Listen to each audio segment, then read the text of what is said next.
Master Grade Strike Rouge Ootori. Hey, what's up again, everybody? It's Robert184, 2Rs2Bs, Gundam Reviews.net, and you've already seen the unbox and the parts for this Master Grade Strike Rouge version remaster. The colors are looking sharp, as is the Ootori back there. Can't wait to see it all put together and attached with some final thoughts this part.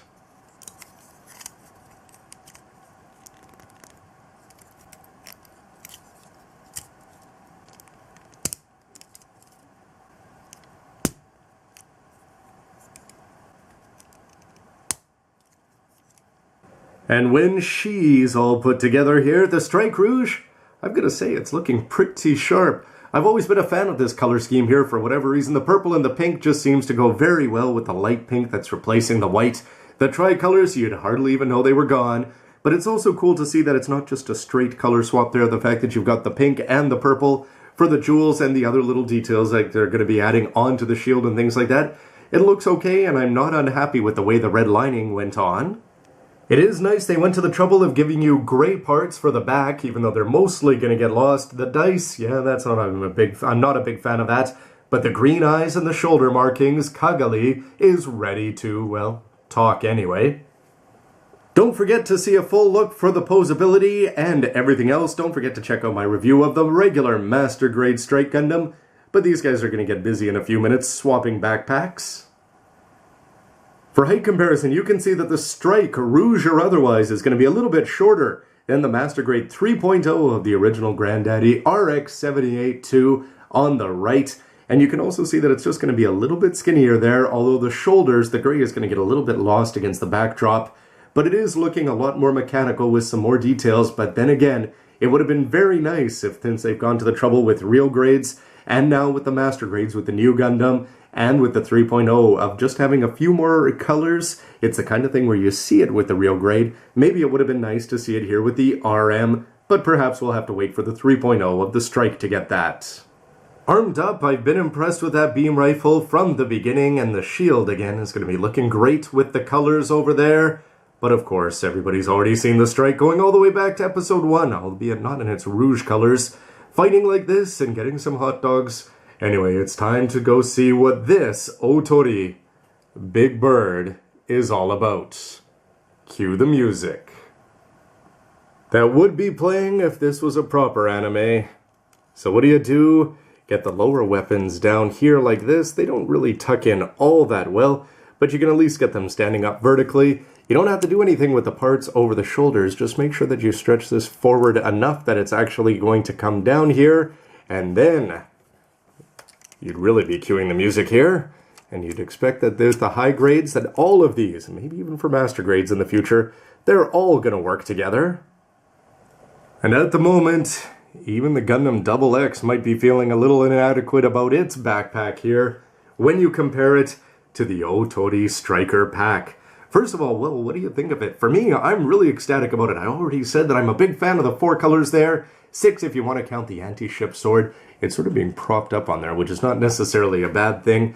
These parts over here, when you talk about the hip weapons, they can spread out a little bit to the side, but it looks like they're just going to be ending up folding back straight vertically. But the fact that you've got these, it would have been nice if you could open them to more angles than just the default ones that they're going to be giving it to you.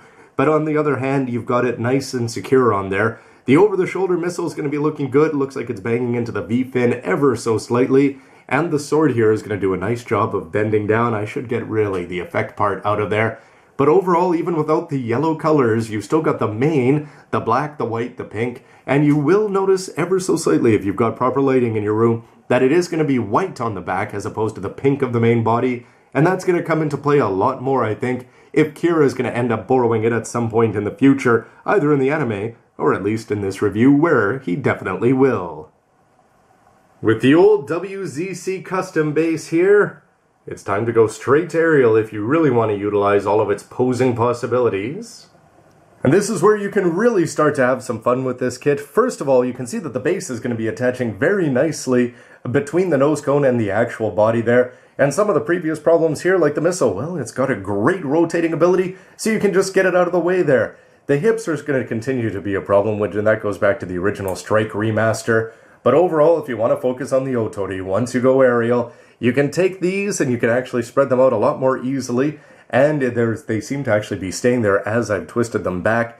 Angle the sword to make it look a little bit more dynamic. You've got this tail part which you can adjust up and down. But overall, you're not going to be able to move it too much here. This base does actually have two positions in it, so this is in the more upright one, so you'd actually have to readjust the base to have the whole Gundam leaning forward in a launch position. But with the good neck mobility and the fact that the toes and the arms can go everywhere it wants, it's really going to be showing off that Ootori backpack, especially as it rotates around, because occasionally when you see it straight on, it might get just a little bit lost, as it is a lot of thin panels, but it's the kind of thing where when you display it on your shelf, you can just always choose to display it in a manner that's going to be showing off as much wingspan and armament as possible.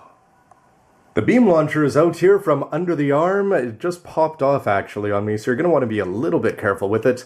And if you take a look, well, you can bring it this far and this far. It's not the arm getting in the way, but the ball joint that it's on, actually it can do a pretty good job of going all the way. And there you see. What happens if you push it too much, but the black, the white, and the gray, and those little maroon stickers, it's not going to be looking bad for colors, although it is going to really match the color of the Gundam, so that's going to be a little bit offset.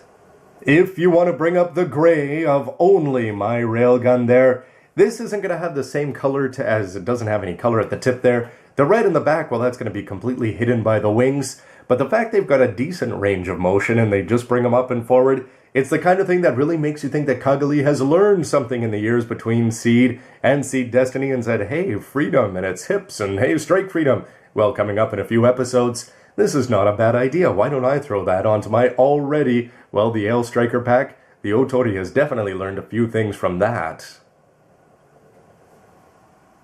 If you want to really focus on the missile launcher, though, you do have some options in terms of the angles that you can put it at.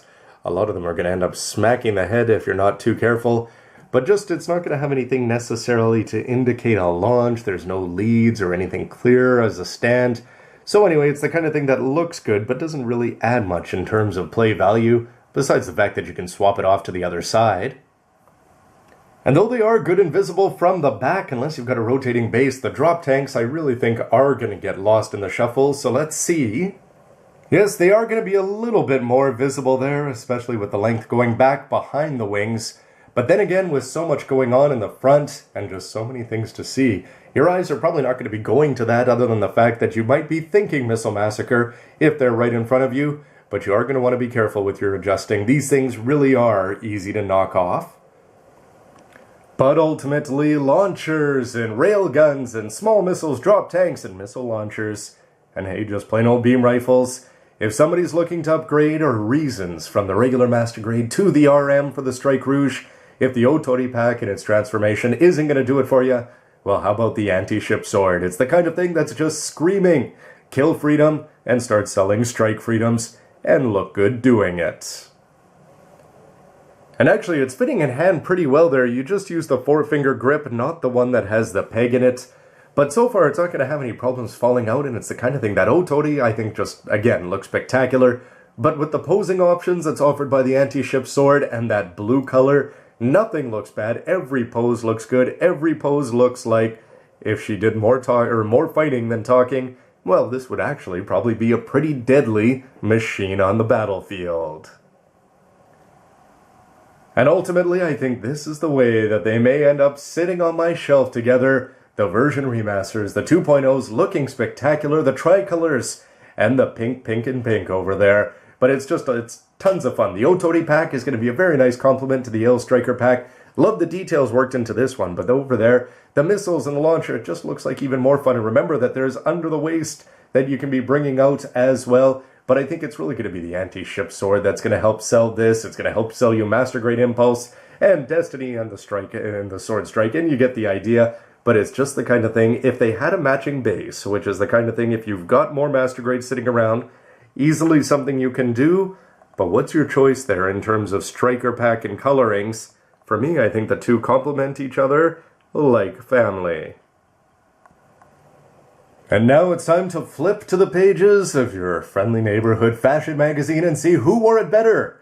The white of the Ootori with the white and tricolors of the the Strike Gundam and Kira Yamato there. The shoulder launcher is looking good. You cannot help. This is just going to be screaming freedom down there. And the rail cannon, I mean, that's just, again, whoever gets tired of those, especially in theme songs. But this is a lot of fun, and you got to wonder if there's going to be a couple of people out there, or more, who go out and actually buy 2 of these Master Grade Strike Rouges for 2 Ootori packs. Really, how many Striker packs do we have, and are they ever too many? And will they ever incorporate it into the perfect Super Strike when they do their next 4K HD re-release? And though Cagalli is going to be keeping her sword here, you can take the old school AL Striker pack or any of the Striker packs, or the new version RM with its nice yellow touches back there. It would be fun. It's nice that they give you those colors, so that if you do want to swap off the pink parts and keep them from the A-plate instead of discarding them like Bandai recommends, you could actually throw them on there and then you wouldn't know the difference in terms of which AL Striker pack belongs to which sibling. But yes, sword in hand, really, I'm sort of happy that they went with this. We've already seen the IWSP on the high grade. You can swap that on from the Master Grade regular Strike onto this one. But it's pretty cool, but we've seen it many times before. I think going with something new like the Ootori is really going to be the highlight, at least in terms of getting you to want to go on and buy a kit that's already sort of got a couple knocks against it. And ultimately, as a recolor, I think the Ootori may be enough reason to pick this up. So for the final verdict, don't forget to check out what I said about the regular Strike Remaster for all the pros and cons of the body and building it, and seeing on this we've already had a lot of seed redos, which is not a bad thing with that inner frame. I think the Strike Rouge, in terms of positives, the colors are just an absolute treat, and it's cool to see the way that they swapped off. They didn't go straight. The yellow is going to be turning into this, and they did do some extra details like the gray swap outs for the backpack and the red down there for the handle.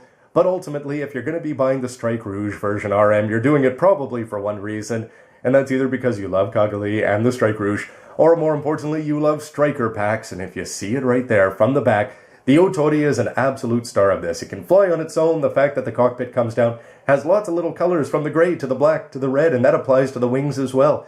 They don't have a lot of red, but for the vents and the thrusters on the back, the interesting angles that you can move these, and the fact that the wings feel completely solid. I'm very impressed with both the ball joints and the way they go on there, and also the angles that they open up at. Yes, it would have been nice if they had maybe some more gradations, but they work, and the launcher over the shoulder can move in tons of different directions. The sword, you'd think it'd be problematic and cause weight issues in the back. None whatsoever. It can actually help it stand up, and you can also get it off the ground there. The effect part looks good. Already love the colors of that. Outside of the fact that it's got some red seals down there, not a big fan of that, but then again, it does bring up the freedom look. So outside of the fact that it's got some yellow stickers here that just seem to have no adhesive, they won't even stick in the box. So it didn't make me think that they're going to stick when you actually put them on, especially looking at something like the high grade and the 1/100th gold frame and how seals look like after a week and then after a couple years. So I didn't put them on, but you could add even more color with a little bit of paint or putting on the seals and just hoping they stay with the help of a Q-tip and maybe some luck.